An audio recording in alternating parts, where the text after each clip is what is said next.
Blessed, tell us what you learned. And could you first off, let's start off by getting a sense of why the foreign minister was there in the first place. Now, we know this to be a localized conflict.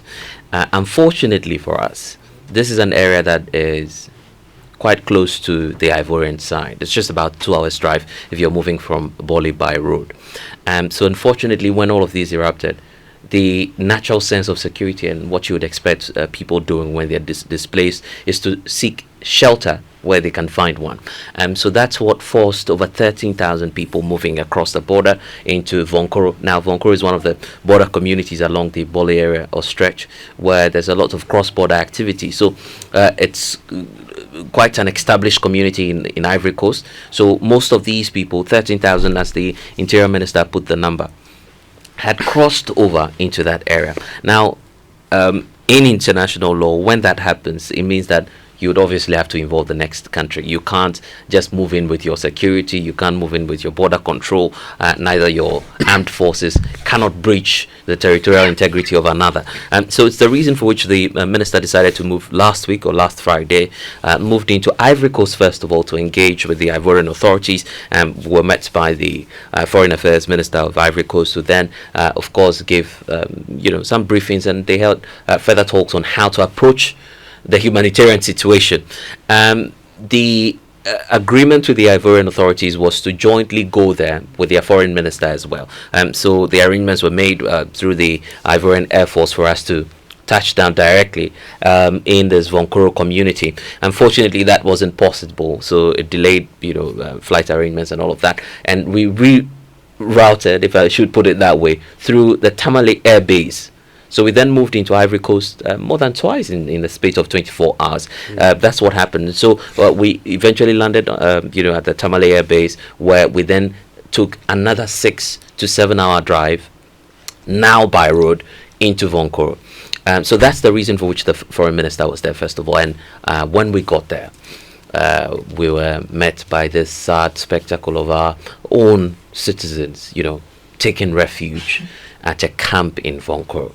I must say that the United Nations is also involved, because this is a humanitarian situation. So that's the situation at the camp what where were we the met. conditions there? Yeah. So in terms of the conditions, the camp, I must say, is makeshift largely, and of course some videos are already on our socials and also on the JoyNews platform. Many of you can check that out.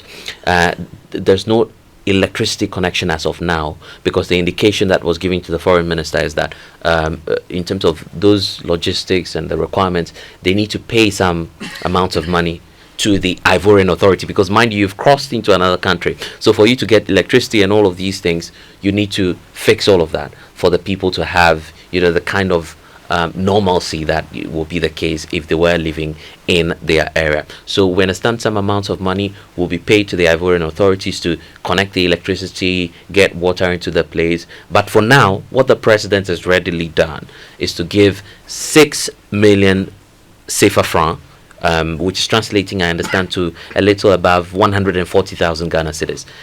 For these 5,000 people, to be fed, so it can also aid their return into their traditional home, because the appeal now is that there are school children who ought to go back to school, and there are women and children there who are not living in the best of conditions. There was even a lactating mother, I believe, who is also we met there. So quite a sad situation there, a reason for which the government of Ghana would want to aid their return as much as possible. So that's the picture in terms of what's happening now. So the Ivorian authorities are also indicating on their side that they're willing to allow these displaced individuals stay until a time they feel safe, because once again, and so many provisions in terms of treaties and international law on the movement of people.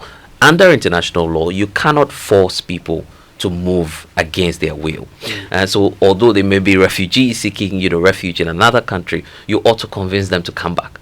So that's what the government of Ghana is trying to do. But the Ivorians say, well, if you don't feel safe, you can spend a little more time in the Vonkoro community. Once you feel safe, then of course the borders are always open for you to go back. Now, what have they left behind? What's the state of the communities that they are now reluctant to move back into? Yeah.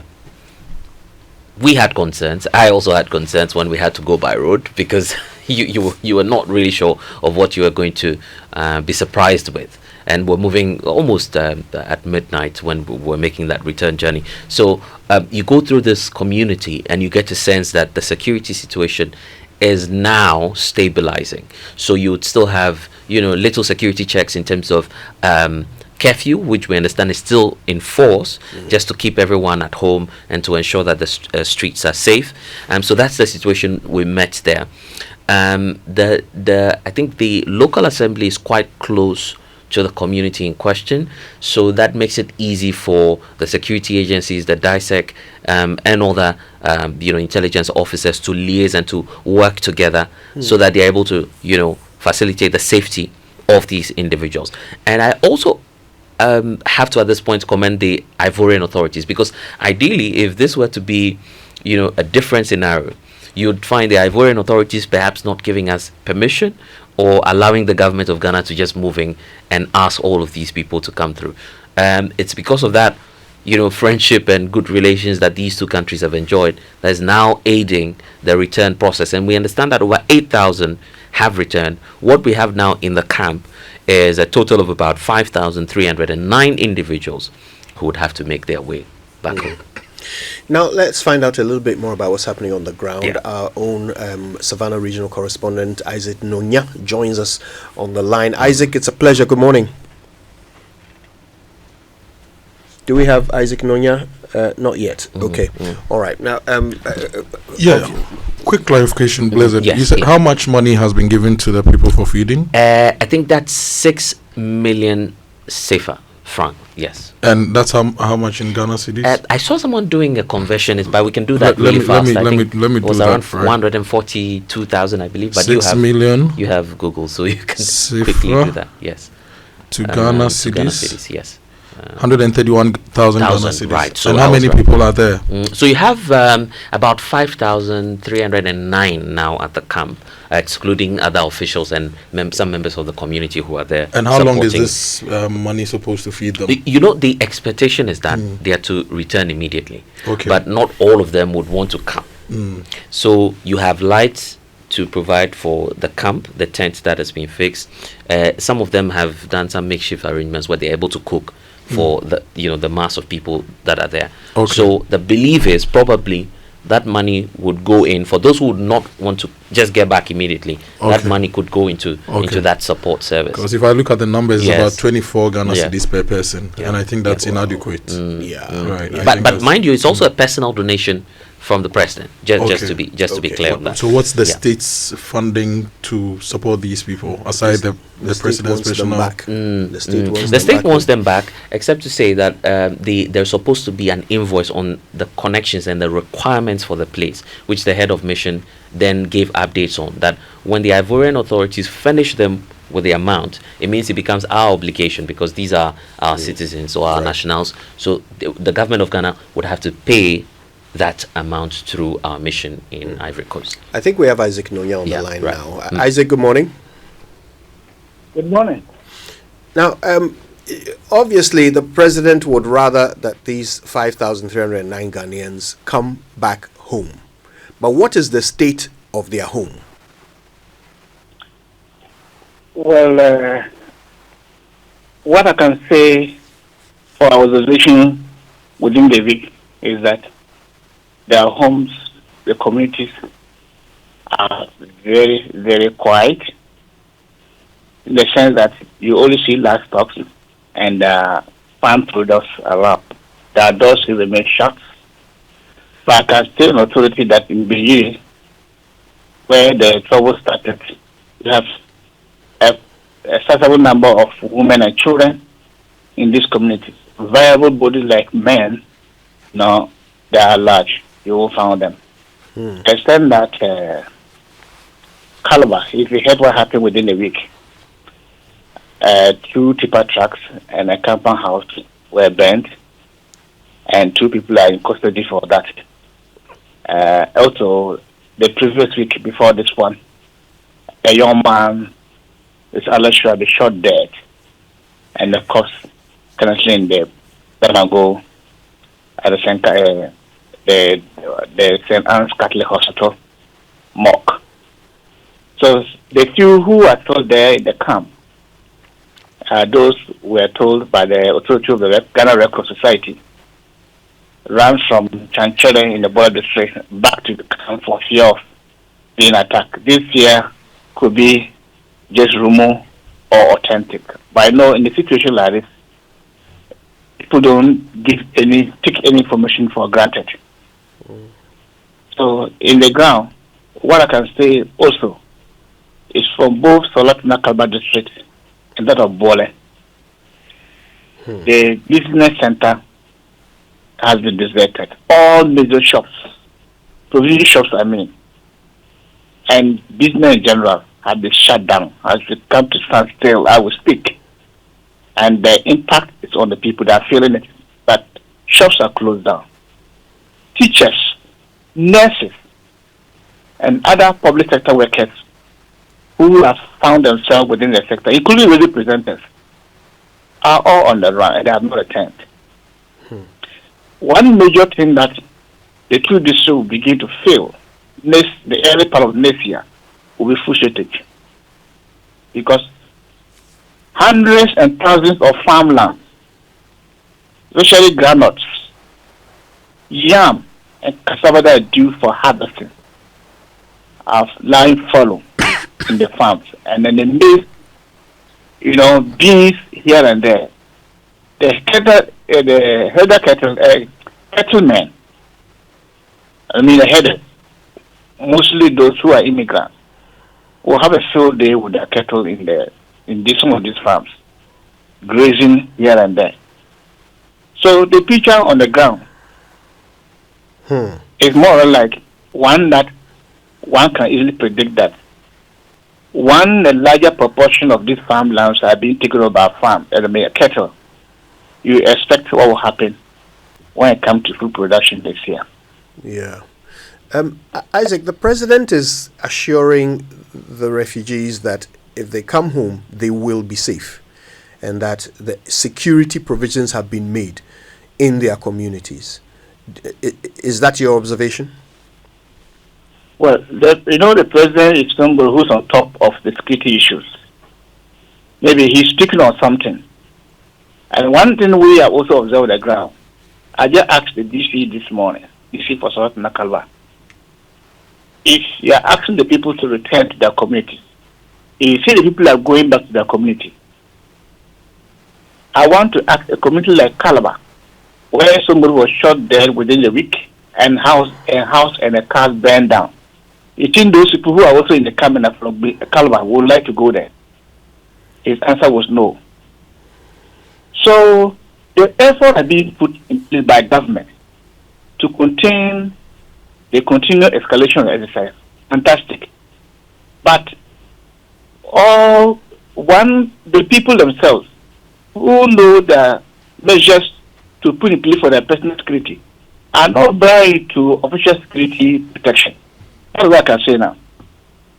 They are not buying to official security protection because they need to assess to be sure that their safety is guaranteed before they move there. For Gbenyiri, where the conflict started, sure, you see a good number of women. The last time I counted, there were 35. 3 of these people were aged men, and the rest were women and their children. They have gone back to try to glean the little that they can get from their farm products. And I believe after this harvesting, these women will leave the place. Come to think of it, there was this boy who was on a mission at the Solat Nakalba Hospital. They based information that they'll be moving them out from the camp. They were forced to be discharged last night. And these are people who don't know the whereabouts of their husbands or their fathers. If they are taken back to the community, who is going to take care of them? Exactly what one of the displaced women there is talking about. That she doesn't know the whereabouts of her father, their father-in-law, neither the husband. And she's in the camp with their mother-in-law. If they go back to the community, which is Chanchere, how are they going to survive? They don't have anything on them, money or whatever. I think what any CSO or philanthropists will need to help these people is to locate these people, and help them with foodstuffs, cash, and other things that can keep them for the meantime. As those who have gone back, like Gbenyiri, for example, they are facing a similar situation like those who are in the camp now crying. But let me state that it's like the continual existence of the camp in Sola is not making somebody or somewhere other people comfortable. And for that matter, they want the camp to go. And then the other matters will follow. Because when I spoke to DC, he said that the directive from the Interior Minister is that they should close down the camp and remove the tent. But Ghana Red Cross authorities said no, they disagree with that move because per the ethics, these are people who are displaced. Until they assure themselves of their personal security to move, they should not be forced to move to their communities. If they go and they dismantle the camp and they're coming back, what happens? Yeah. But the humanitarian angle that we are looking at is that a lot of schools, pupils, learners, and teachers have learned. Sola Tuna Kalba alone, 85 schools have been closed down. And this is coming from the Ghana Education Service, the regional directorate. That of Bole, 44 schools have been closed down. The teachers in Bole alone, 183 have left town, the district. With 6,350 learners all left these communities. So are the schools even open? School officially have resumed, but learners and teachers are not there. That means this school remain closed. And when I spoke with the regional director of education, one bright Elawa, he said that, well, they are trying to see how they can get some temporary teachers back to this community. And that depends on the return of these learners. Obviously, with their parents. And this parents will be their mothers. For everybody like the men, I doubt if they will return this year. All right. So currently, what is the situation with healthcare? You've talked about the Red Cross, but are citizens able to access healthcare safely? Yes, for that they've done well. Ghana Red Cross, in partnership with the Ghana Health Service, the RESEC have worked it out for the Ghana Health Service to move their personnel there to partner with the Red Cross. But there are instances that some of the cases need tertiary attention, and they move them to the Sola Kamba District Hospital. Rightly so that one of them was on a mission, a child. And based on information we gathered from the Red Cross, the information given to them by the DC that they will come to pick the rest of them to their homes or communities. They were forced to discharge that boy yesterday from the hospital. So as we speak, there's no more anybody in the hospital. But they're in the camp, ready to be moved to wherever they're going, they don't know. If some of them have the opportunity, I believe they will not want to be moved by the DC vehicles to the community, but to live to wherever they want to go, if they have the cash on them. But they don't have cash on them, they don't have food on them, they barely don't have anything on them to depend on, if not the camp. Tell us about the camp itself and the the conditions. What do they need? What are some of the things that the Red Cross is identifying as needs for those who are in the camp right now? Red Cross said for the shelter, the makeshift thing, they're okay. They have enough, but what they want is food like rice, yam, oil, and bathing soap. I know some personal needs of the women who are there and kids. These are the things: bathing soap, food like rice, yam, beans, oil, gari, and some personal stuff for the upkeep of the family who are in the camp. Guys, I'm thinking these are Ghanaians just like you and me, right? Through no fault of theirs, they suddenly find themselves in this horrific situation where they are in need of basic things they would ordinarily have been able to provide for themselves.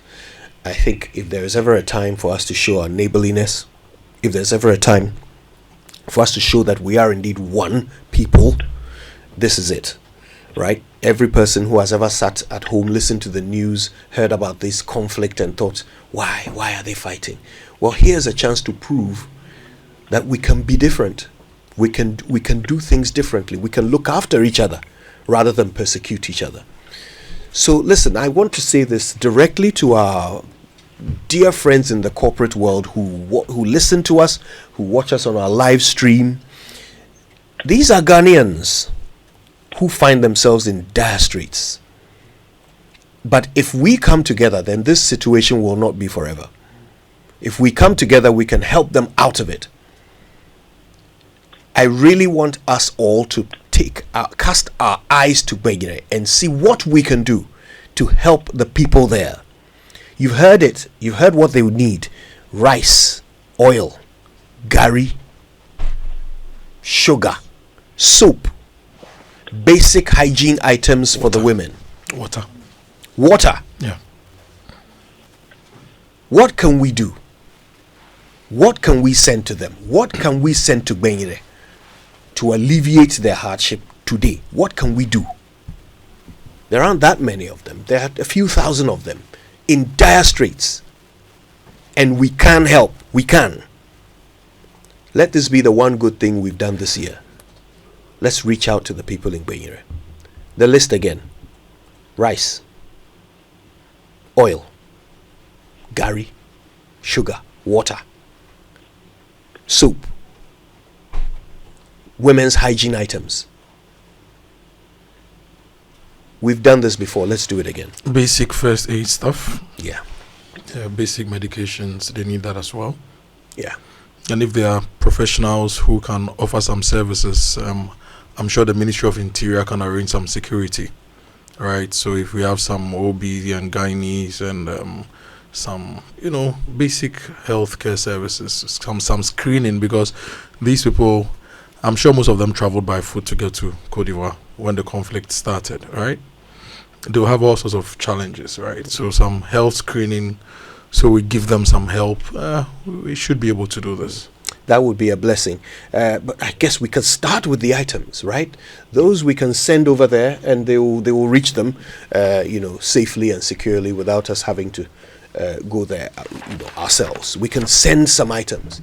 And then, of course, I know that the medical community will rally and they will get some people to go, as Kujo has just described, to help those who need, some medical attention badly. All right. But first, let's send some items. We can do this.